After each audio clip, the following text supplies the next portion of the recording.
Right, sorry about the sound quality on part one. Here's part two. So, biodiversity net gain. I talked in part one, didn't I, about habitat, replacing habitat. But actually, biodiversity isn't just habitat. It's everything that lives by that habitat, everything that lives in that habitat, and everything that sustains that habitat. Such is the circle of life. So, habitat maintains itself provided it's balanced. Now, I think the impossibility of biodiversity net gain, as virtuous as it may sound, is how can you engineer or recreate an ecosystem? And how can you do it within such a reasonable period of time as it would take to build a load of houses? As you may be guessing, my answer to that is it is impossible to do it in a reasonable period of time. So the whole principle is flawed. I'm going to pause. So my principal question then is, if you think you can recreate biodiversity and even make a gain, how much room do you need to do it, and how much time do you need to do it? And let's deal with the issue of time.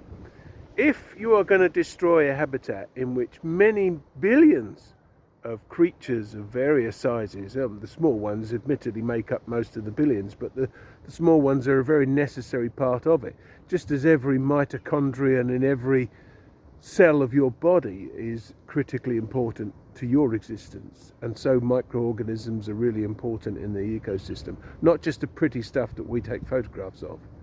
So how does that all get recreated instantaneously to complete the equation of 110% gain?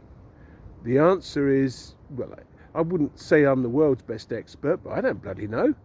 And I don't think anybody else will know quite yet how you can, particularly in a place like Middlewick, recreate a rich system of biodiversity. The experts have assessed it all now. It's one of the best places, one of the best public open spaces in Essex for biodiversity. How on earth can you re-engineer that when it's taken literally thousands of years to evolve into what it is and establish a balance? You can't. Do you build a Noah's Ark, for example, to put all of those critters into and send them on a very long holiday before the new habitat that you're about to create? In the case of Middlewick, I'll remind you, it's by scattering sulphur all over the bloody place. And then move the creatures back in when that's bedded in and re-established itself, presumably without poisoning anything downstream of it in the meantime. You can see I'm getting a bit wound up by this, can't you? So that, I'm afraid, is the problem with Middlewick.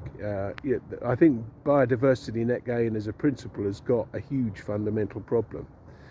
Middlewick in itself, because it's so rich, has got an even bigger problem.